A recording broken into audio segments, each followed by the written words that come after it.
Hey everybody, welcome back. Today we're talking about imposter syndrome. What is it and how you overcome it? And I'm going to be teaching you a very simple two-step process that you can use every single time you start to feel that imposter syndrome. So for the best advice and guidance and support, please subscribe to my channel. I drop a new video every single Thursday. If you don't know who I am, my name is Tess Brigham. I'm a licensed therapist and board certified coach. And for the last 10 years, I have been working with and helping young adults just like yourself gain clarity and confidence so that they can go out into the world and make a huge impact, which is really my mission in life. So let's get started. Let's talk about imposter syndrome because people talk a lot about imposter syndrome these days, but if you haven't heard of it, it's basically imposter syndrome it's a psychological pattern where you constantly have these doubts about your abilities and your achievements, right? The imposter part it's this constant fear of being seen as a fraud. So does any of this sound familiar? Is this something that you feel like, yeah, I really struggle with that? It's said that 70% of women struggle with imposter syndrome at some point in their life. And I have to say, based on my experience working with young adults, 99.999% of my clients, especially my female clients, really struggle with imposter syndrome. And I have struggled with this on and off my entire career. And it's a very normal, natural thing to feel. And it's not a good thing or a bad thing. It's really just about being able to recognize it and finding ways to combat the imposter syndrome that you feel. Because when you let imposter syndrome get the best of you, all of that anxiety that you feel, it gets in your way from really going after the things that you want. There are a lot of reasons why, one person would have more imposter syndrome than another. I mean, it's said to believe that if you had like super critical parents, that maybe you might have a higher chance of having imposter syndrome. If you are a perfectionist, sometimes it's the outward stuff, the circumstances of your life, right? Where you might have imposter syndrome, where maybe you're the only woman in the room or the only person of color in the room. And that can be really overwhelming. And so the imposter syndrome starts to come in of like, how did I get here? Why am I here? So here's a two-step process, okay? The first one it's two things. It's accept and acknowledge.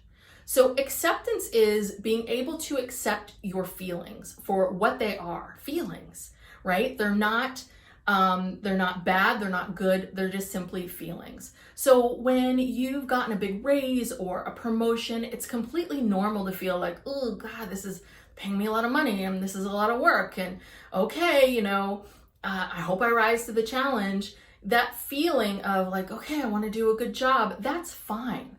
Like we tend to be so absolute with ourselves of like, no, don't feel that. If you feel fear in any way, shape, or form, that means that you're not qualified to do the job. It's like, no, you just feel scared. You want to do a good job, and that's okay. You're accepting the feelings without any judgment. Now, acknowledge goes one step further, which is to say, I'm accepting that I feel a real mix of feelings, both good and scary, and I'm acknowledging and saying, I'm gonna, take in people's compliments of me. That's another thing and I struggle with this too, where someone comes to you and says, oh my God, you did such a great job on that presentation. And then you're like, oh no, it was nothing. I, just whipped it up, or, oh no, it's not such a big deal. It wasn't that good. I flubbed in the second part, right? Do you do that? I know I do it, and I hate it when I do it. And what I've really been working on is what I want to encourage you to work on, which is to simply say, thank you. I have worked hard on it. I'm really glad you enjoyed the presentation. Thank you. That's so simple. A lot of times my clients will think, well, if I don't, if I just say thank you, and this person will think that I'm full of myself or stuck up. And it's, no one thinks, right? If you put yourself on the other side of it, right? You don't think that way about someone. And a lot of times people will also think, oh my God, I'll become a narcissist. It's like, that's not how narcissism works. You're not going to become a narcissist overnight because you simply say thank you when someone compliments you. All right. So accept and acknowledge are two really important steps of all of this. Accept the feeling, acknowledge the compliments, Even if it feels you have a weird fix of feelings, like, inside of you, you're like, oh, this is really hard just to say thank you, but I'm going to do it, right? That's okay. Part of the process. All of these things are a practice. Okay. So the second part of it is changing the story in your head, right? So what I want you to do is start to learn how to change the internal dialogue in your head about yourself. Because if you're someone who has had imposter syndrome for a long time, you are very used to this constant negative, like you don't know what you're doing. Any moment people are going to find out you have no idea. They're going to fire you any second. Like those fears that you have been thinking about, that you think maybe, oh, it's good. I need to always be right on my toes, right? I don't ever want to think that I can't get fired at any moment, right? Those fears that you have, those are, it's quite normal and natural to have these fears, but it's not healthy and the best thing for you to continue to listen to them and buy into them, right? The fear of constantly being fired is, if you go back a ways, it's really about your survival instincts, which are very much in tune. We have cave person DNA, right? We are really built, our brains and bodies are built for survival. So that is it's a way for you to protect yourself. But the constant internal dialogue in your head, if it's always where it's incredibly negative towards yourself and your abilities, it's very easy for those thoughts to multiply. So what I want you to do is, when you have one of those imposter syndrome thoughts, like, wow, they just promoted me. Oh my God, am I going to do it? I don't know. Oh, what if I really fail? What if I can't, stand up? What if I can't do these presentations that they want me to do, or do this big project? I want you to, the moment you recognize it, to say to yourself, stop. All right. I was promoted because I worked hard. I was promoted because I know how to do this job.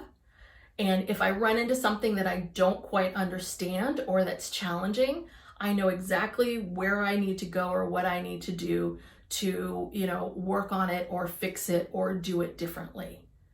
It's really about, you don't even need to say like, oh my God, I'm going to be amazing and I'm awesome and I'm a boss babe or I'm this or I'm that, right? You don't even need to go into this super positive place. You can make it very neutral if you wanted to. But it's really about learning to change these stories about yourself and not allow yourself to spin and spin and spin and spin in these old imposter syndrome stories. Does that make sense? So much about what I'm talking about is learning how to reframe your thoughts. And it's about learning how to, accept your thoughts, not judge them, change them and shift them so that you're having healthier thoughts, and then being able to move forward. And if you even catch yourself once a day, once a week, if you can catch these imposter syndrome thoughts and start to reframe them, you will notice, it's not going to happen overnight, but you'll notice in several weeks that you're like, wow, I feel really, okay, I'm starting to feel a little confident. I'm feeling good here about what I'm doing. I'm in a groove. Okay?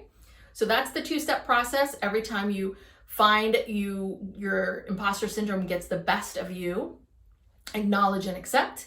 And then number 2, change the story, reframe your thoughts.